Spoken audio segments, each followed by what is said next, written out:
Look at the smile I got. Hey, Mikey. He was scared of that when I tried to videotape him on. Hello. You like your bouncy bouncy? You can go sit over there, Mike. See if he wants to be turned around. Don't sit right in front of him, though. Sit off to the side so I can see both of you. Okay? There we go. Not too much. There, and let him go back. Look what he's doing. It's his first time in the jump 'em up. Johnny jump up. Bouncy, bouncy. Hi, Michael. Hi, big boy. Look at you. Oh, you're just growing so fast. Yes, you are. Yes, you are. And your big sister behind you. Maggie, I remember when you were in the jump 'em up. Yeah. Was I jumping this high? You jumped really, really high. And then you flew through the air just like Hannah did. And you look like Peter Pan. I did this. Yep, you did Jumping that. high. Yeah.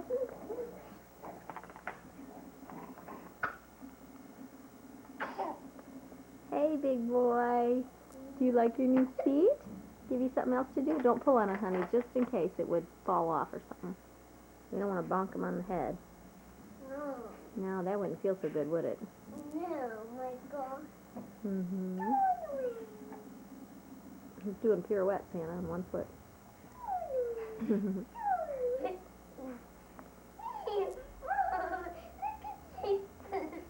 He's lifting his leg up. It's too funny. He's doing this, Hannah. Oh, there he goes again. Hey, Hannah. There's my big girl who used to be Peter Pan. Now look at her. All stretched out. She's as big as Mama. Get that out of your face. Oh, careful, not too fast. But you're twisting up the thing. Unwind them now. See how twisted up it is? There, let go and it'll just go by itself. Look at him go. He's going to get sick, though, honey. We don't want to make him dizzy. We don't want to make him dizzy, although he looks like he's enjoying it. Hi, Mikey. Is it twisting up?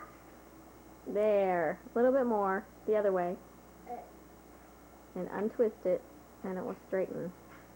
Keep going. There you go. See? And there is the... There. Is it all untwisted now?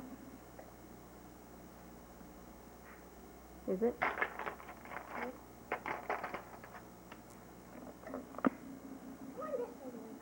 Hey, little Mikey boy. I see your little face there chewing on those fingers. I see your face, Don't see, Michael. and I see Maggie's face. Hey, Mikey. He's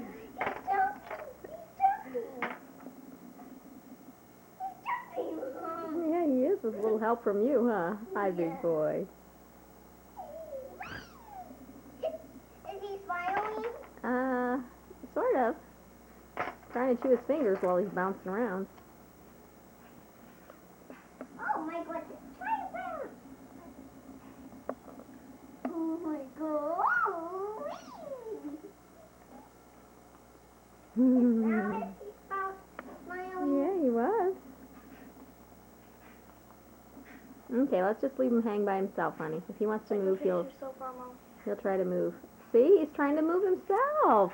Mom, like my picture. Big boy. Look at him! Look at him! Is he bouncing by himself? He's moving though. He's trying to like watch. See? Goodness. Big boy. He's moving by himself. Yeah. Oh, look at he's turning around.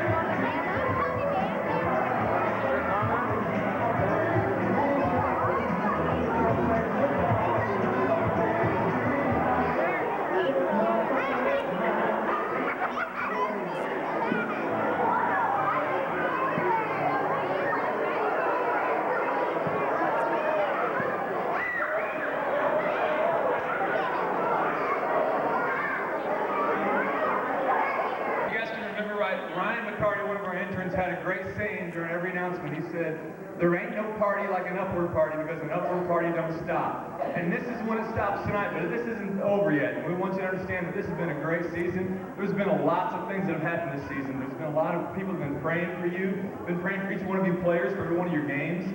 I've been praying for the coaches.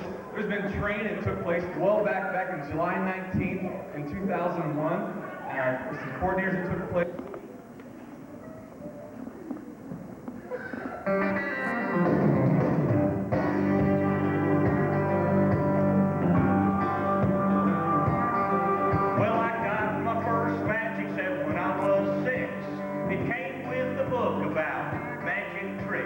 I learned to smile and make a scarf disappear. They say, how'd he do that? Then the crowd would cheer. When I heard the applause, I began to understand there's just something people like about a magic man. Well, I turned 16 and saved a few $100. My first costume was a burgundy tux. I was working the crowd at the county fair. I was floating this girl way up in the air. They stomped their feet and then clapped their hands and said, "We never knew you were a magic man. I can levitate a girl, cut her in two, float her back together right in front of you. Got a broken leg, it never quite healed. Cause once I tried to fly like David Copperfield, sign autographs for all my fans. Cause there's something people like about a magic man." All right, now don't give up on me now. Put those hands together. Now most Friday nights, I can be back putting on my show for the people downtown. We kick the music, the house lights low. You know, a spotlight gives off a theatrical glow. All the seats are full, but there's the room to stand. Cause there's something people like about a magic man. I can levitate a girl, cut her in two, put her back together right in front of you. Got a broken leg, it never quite healed. Cause once I tried to fly like David Copperfield, sign autographs for all my fans. There's something people like about a magic man. All right, all you basketball players, give me a yahoo! All the moms and dads, give me a yeehaw! Yeehaw! Everybody all together, say abracadabra! That's what I'm talking about, a full stage show or a close-up routine. Give it a try and you'll know what I mean. I can levitate a girl, cut her in two, put her back together right in front of you. Got a broken leg, never quite healed. Once I tried to fly like David Copperfield, sign autographs for all my fans. Cause there's something people like about a magic man. I said there's something people like about a magic man. Y'all check this out now.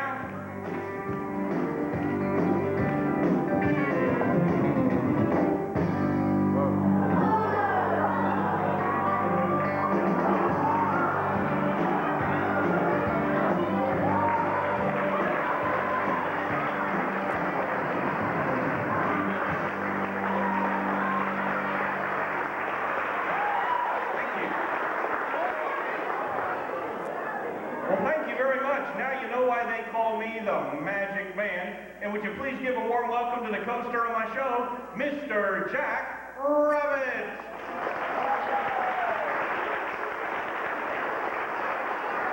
Yes, indeed, boys and girls, Jack is a real live rabbit. And that really is his name, Jack Rabbit. No relation to Peter. In fact, do you like our matching outfits? We worked real hard to dress up for you real nice tonight. We're glad to be here to help you celebrate. Well, I'll tell you what, just now, Jack does have a backstage pass for the rest of the show, so if you'll tell him goodbye, we're going to let Jack work on his favorite magic trick, making a carrot disappear. Let's hear it again for Jack Rabbit. What a guy. Right. Well, Jack, there's your cage. Your carrot's in there. Hope you enjoy it. There you go. Well, boy, I must say, you guys here at Upwards Basketball know how to ring in the spring season, don't you? Boy, what'd you think of that snow out there? That was something else. In fact, if you do figure it out, I really won't be upset, because I'm telling you, these are tricks and illusions. I'd like to show you a card I brought with me tonight. It's a very unusual card. Most cards that you see have two sides on them, a front side and a back side. But this card's very special. It actually has four sides on it. You can always tell, because each different side has a different number of spots. For instance, the first side has one spot on it. The second side has four spots on it. The third side has three spots on it. And the fourth side has 6 spots on it. Thank you. Thank you very much. Now, folks, that was kind of an unenthusiastic response. Perhaps some of you missed the significance of what just took place. Tell you what I'm going to do. I'll show this to you one more time, and you can show me how much you like this by the volume of your applause. Let's try it again. We have 1 spot on this side, 4 spots on this side, 3 spots on this side, and 6 spots on this side. Thank you. Thank you very much. Okay, I'll be honest with you, that was a lot louder, but it was very insincere. In fact, I get the impression some of you have figured this out. If you have figured this out, would you please raise your hands? Just the children, I see. Well, don't worry about it, moms and dads. It often works that way. Well, I'll tell you what, guys. I don't normally explain how my tricks work, but since many of you have figured this out, how would you like for me to show you how you can go home and make one of these and fool your friends? Would you like that? Maybe you didn't hear me. I said, would you like that? Okay. Well, a lot of people think all you have to do magic tricks or fancy stage props to do all the work for you, but that's not all there is to doing magic. In addition to knowing how to control your props, you must also know how to control what you want your audience to think. And I call that the power of suggestion. Now, I don't know much about how the power of suggestion works, but I do know this: when I suggest to people what to think, most of the time people believe what I tell them. And that's how this trick works. For instance, the first time I showed you there was 1 spot on this side, most of you believed me. But how many are there really? 2 spots. Boy, you're a sharp group tonight. You know, I always like to put a trick like this at the beginning of the show because, well, I've never performed for you before, and I figure if you guys fall for this one, the rest of the show will be a breeze. But you're watching real close, and that's really good. Well, all you have to do is cover your hand up over the second spot. Using the power of suggestion, you tell people there's 1 spot, and most of the time, people believe you. Now, when you show 4 spots on this side, how many are there really? 5 spots. That's absolutely right. All you do is cover your hand up over the 5th spot so it looks like there's only 4. Once again, using the power of suggestion, you tell people there's 4 spots on this side, hoping they'll believe what you say. And most of the time they do. It works out really well. Now, when you show 3 spots on this side, how many are there really? 2 spots. That's right. You simply cover your hand up over the blank space, which is now at the bottom of the card. Once again, using the power of suggestion, you tell people there's 3 spots on this side, hoping they'll believe there's a 3rd spot under your hand, which everyone knows there is not. Now, when you show 6 spots on this side, how many are there really? Who said 6? Was that you? Thank you for giving us a good example of what we call short-term memory. Remember, there's only 5 spots on this side. You guys told me that. All you got to do is cover your hand up over the blank space where a 6th spot should be, and using the power of suggestion, you tell people there's 6 spots, hoping they'll believe there's a 6th spot under your hand, which we all know there is not. What do you mean there is? No, there's only 5 on this side. You guys told me. Okay, let's count them all together. Here we go. 1, 2, 3, 4, 5, and this is blank.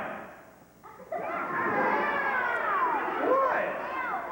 You see 6 spots? I told you, folks, I don't know how the power of suggestion works. I just know when I tell people what to think, they usually believe me.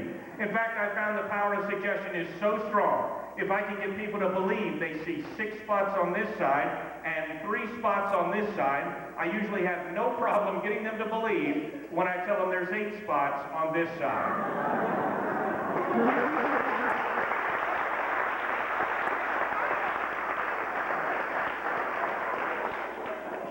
Well, perhaps now that you all understand a little more about how magic tricks work, I hope you'll better be able to enjoy the rest of the show. You know, for my next effect, I brought along with me tonight a few pieces of rope, and before I do anything with them, might be a good idea to have them examined. Would you like to look at that piece of rope for me, please? Thank you. Would you like to look at that piece of rope for me, please? Thank you. And would you like to look at that one? Now, we don't have enough time to pass the ropes around to everyone, so the three of you that have a piece of rope, would you stand up right where you are? And I want you to hold just the people with the ropes. Stand up.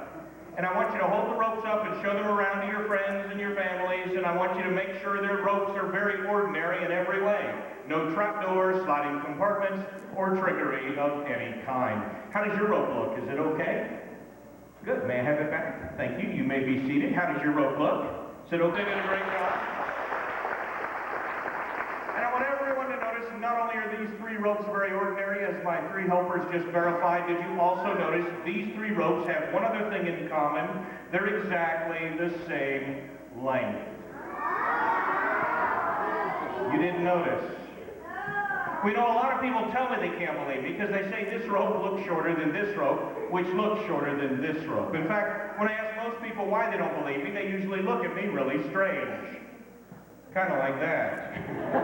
And they tell me they can't believe me because when the top ends meet evenly, the bottom ends don't. They say it's a dead giveaway. Is that part of the problem? Well, let me ask you this. If I made the bottom ends meet evenly like the top ends, would you then believe me the ropes are the same length? Good, because I can do that. Watch. I'll take the bottom ends, and I'll make them meet together evenly, just like the top ends. So now that the bottom ends and top ends all meet evenly, now you believe me, the ropes are the same length. Now you said you'd believe me. What's wrong now? Oh, you don't have to worry about the loops in the middle, young man. I am a professional. That was not a joke. See, all you got to do is take the ends of the ropes in your fist, blow gently on the loops that remain. Everybody help me blow. A little more. And as I was explaining, that leaves us with three ropes the same length. We have one rope. We have two ropes. We have three ropes, all the same length. Seated. Who are clapping their hands and have big smiles on their faces. If I invite you to the stage, please follow me.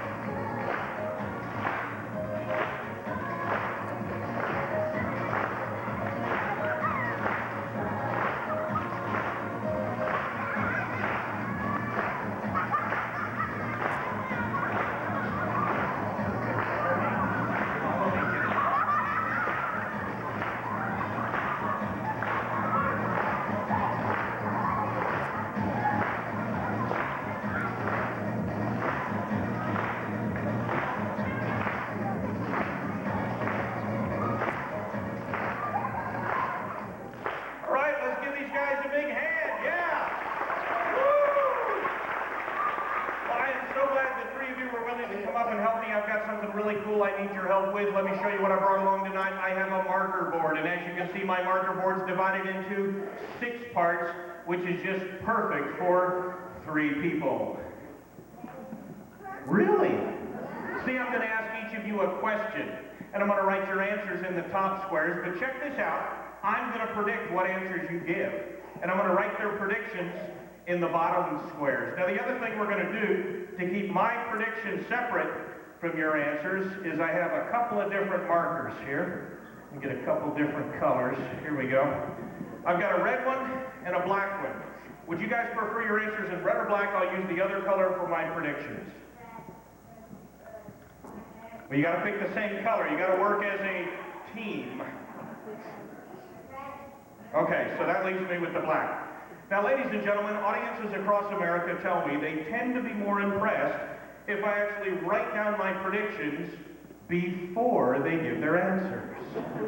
Would you agree? Then that's what we shall do. Let's meet contestant number 1. What's your name? Jamie? Jamie. And Jamie, are you thinking of your answer? Yeah. Interesting, since I haven't asked the But Jamie, I appreciate that kind of cooperation. I'm going to write down what I think Jamie's going to say in the first square. Jamie, please hold that thought. And to protect the privacy of my prediction, I'm going to cover it up. That way nobody can see what I've written, especially you, Jamie. I'd hate for you to be influenced in any way. Jamie, here's your question. I want you to think of a song. Now, Jamie, it could be any song. It could be classical, could be contemporary, could be a song you like, or it could be... Help me out, everybody! Any song you want to think of, Jamie?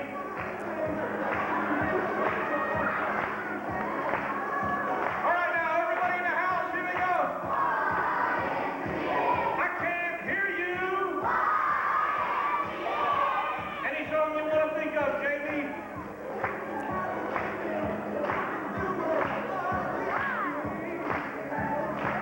All right, Jamie, I trust you've had sufficient time to think of a song. Jamie, what song are you thinking of?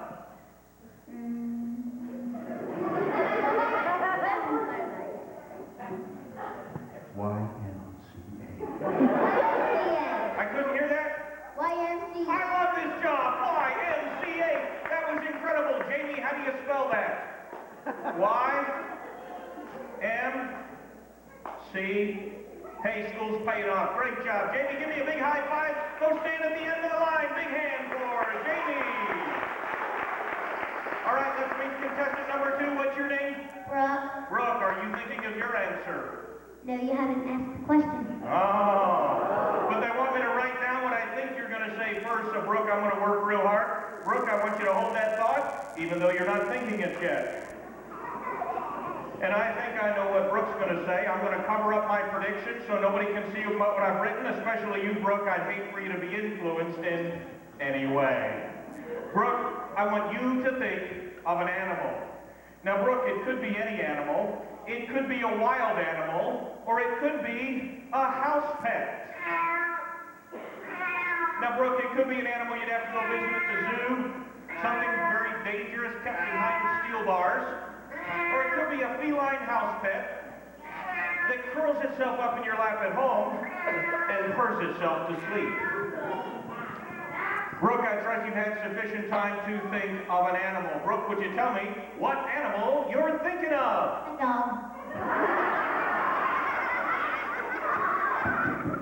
Check, check, 1, 2, check, 1, 2. Brooke, we seem to have had a minor malfunction of the microphone. I'm not sure I understood you. What did you say? A dog. A dog? Brooke, how did you come up with that?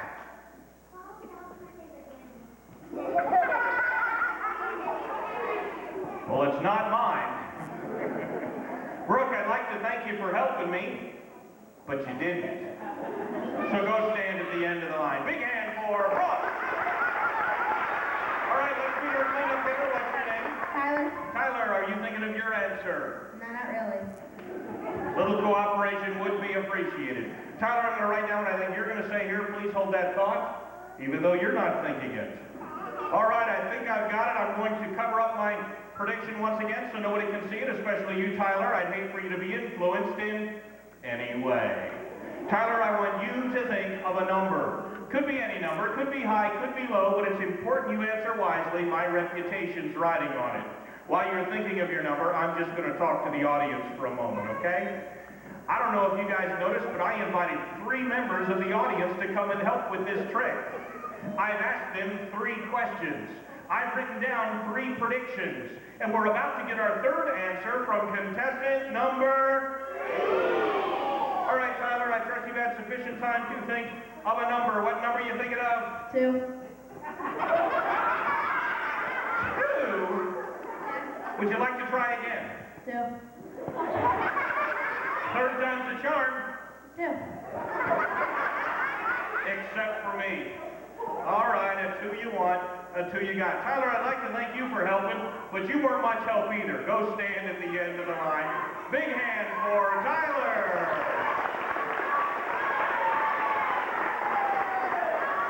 What? Oh, I'm sorry. I got flustered there. I was hoping Tyler would help me. Tyler, what was that number? It was worth a try, wasn't it, folks? All right, time to see how well this worked. I invited your three friends up here. I asked them each a question. I predicted what they were going to say. Let's start with Jamie. I asked Jamie to think of a song. He said, I know you'll find this hard to believe, but the Magic Man predicted he would say, YMCA. Thank you. Thank you. You're so kind. Jamie, I'd like to thank you for helping. You did a great job. You may go back to your seat. That was great. Brooke, I'd like to thank you and Tyler for helping too. You did You're not going to let me get away with this, are you? Okay,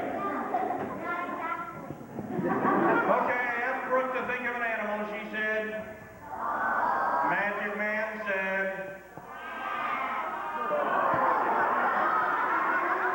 it is a dog. Well, I wonder. I asked Tyler to think of a number. He said, could it be? Magic Man said, 2. Let's give them both a big hand. Thank you guys. And you may be seated.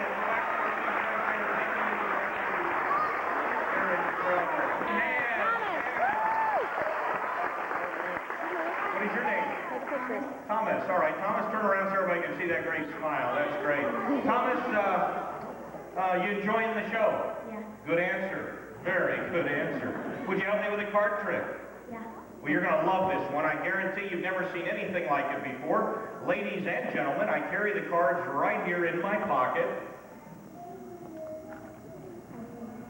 Told you you've never seen anything like this before, am I right? Yeah. What's your name?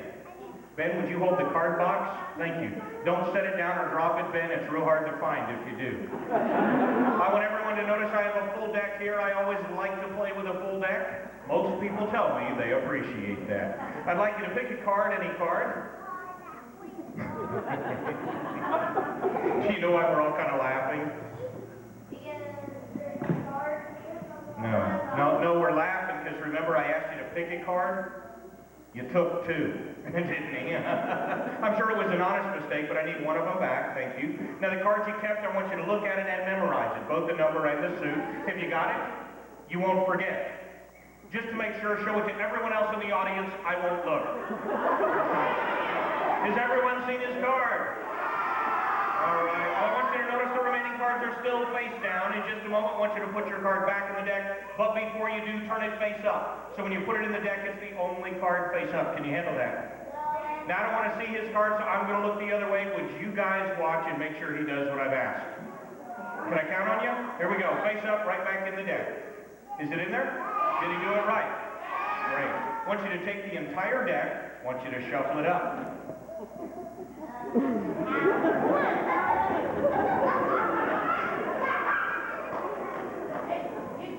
What's your name? Thomas? I just wanted to make sure you seemed a little mixed up. But you're doing a fine job, thank you. Are the cards all mixed up now? Just like you are? Okay, I'm just checking. Now, Ben, I wouldn't laugh too hard at Thomas. You're still holding the box. The fact that we have it back. Thank you. Now, we'll put the cards back in the box back in my pocket. Now, Thomas, a moment ago I asked you to memorize your card. Do you still remember what it was? You showed it to everyone else but me. For the first time, would you tell me what card you picked? 2 diamonds. The 2 of diamonds. What a great card. Ladies and gentlemen, boys and girls, please notice nothing in either hand. And as I clap my hands, please notice the deck has materialized.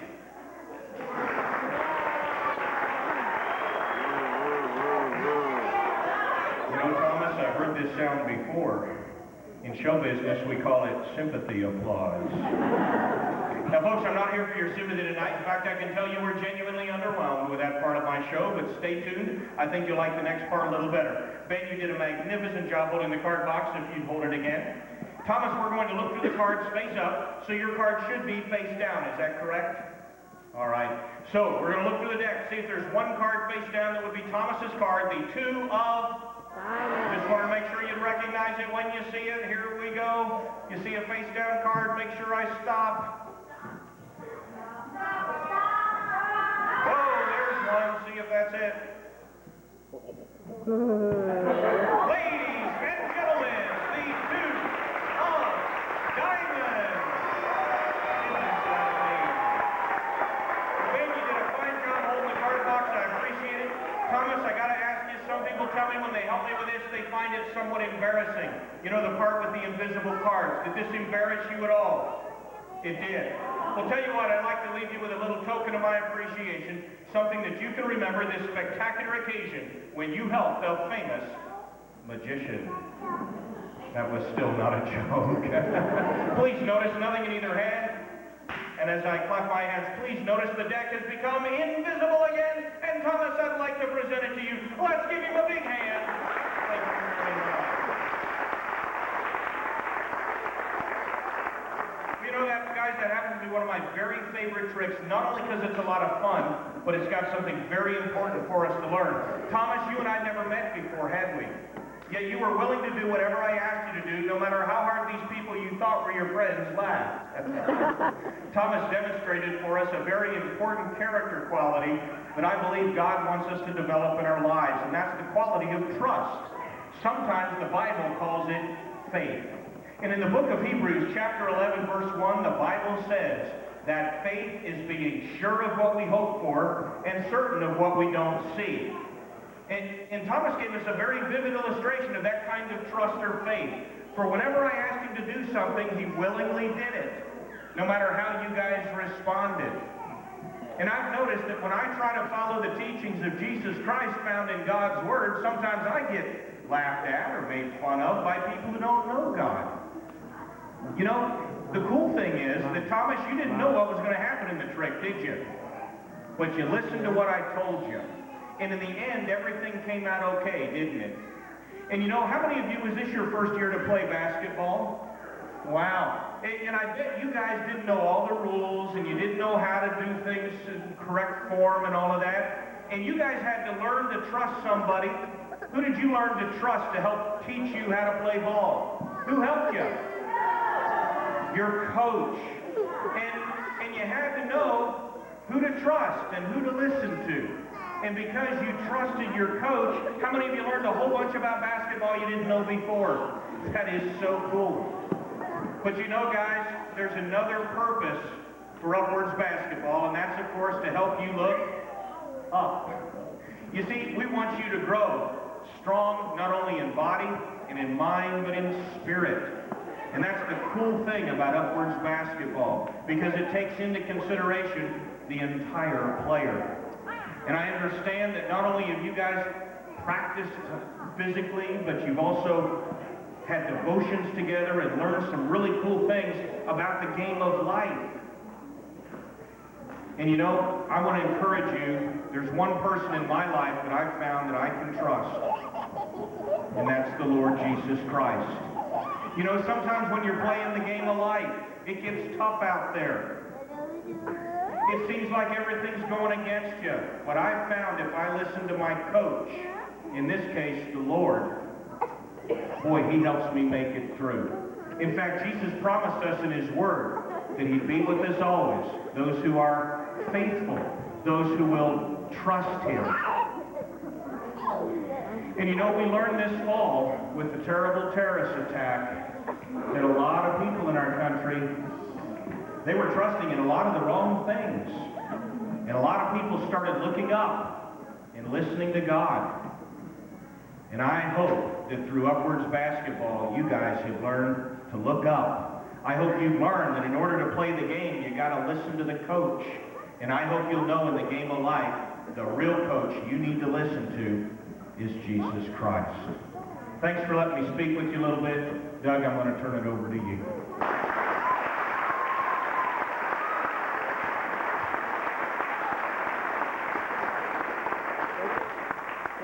Thank you, David. What I'd like for you to do right now, we're going to move into our awards part of the program. So if all the players, if you'll kind of scrunch in just a little bit, make sure you're sitting on the carpet, and kind of scrunch to the side. What we're going to do is we're going to call up coaches, one team at a time. We're going to start with the first through third graders. And it's pretty cool this year. What we're going to do is, first of all, we're going to have the coaches come up, and we'll let them introduce the players one at a time. Thomas Hendricks.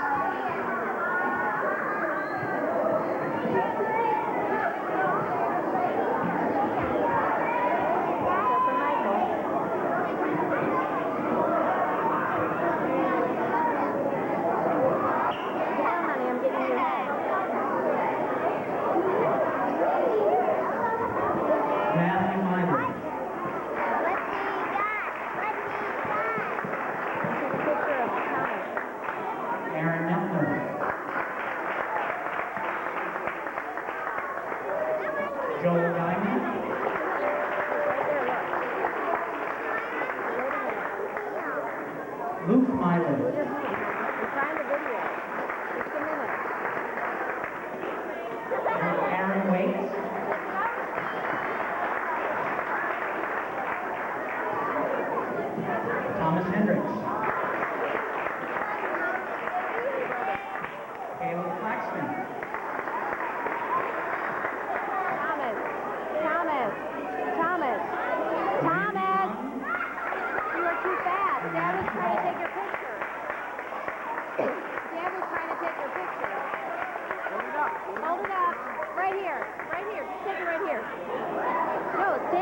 take your picture. Hold your shot.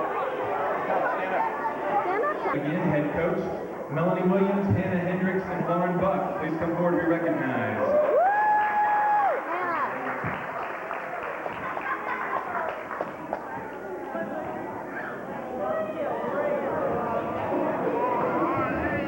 First up is Melanie Williams.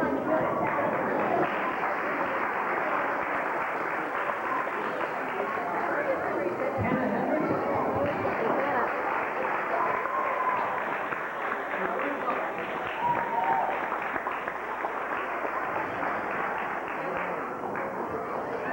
None of them look at Dad long enough. None of them, they wouldn't look at Dad.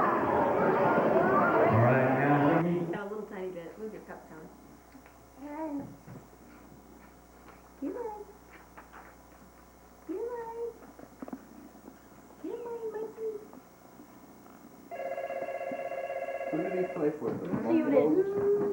Buffalo Bill. Buffalo Bill.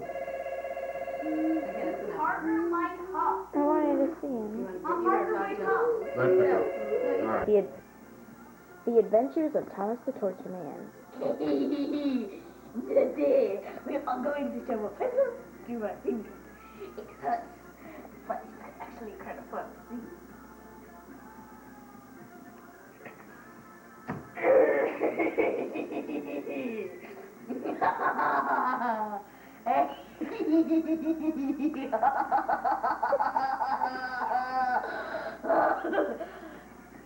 Shut up, the tape. This is too disgusting for children.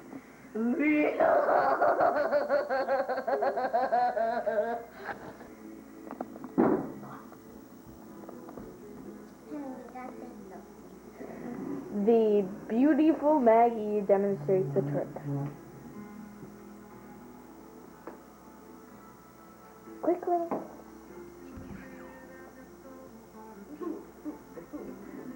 What is it? It's an egg. I'm sitting on, and I'm Okay, that was lovely.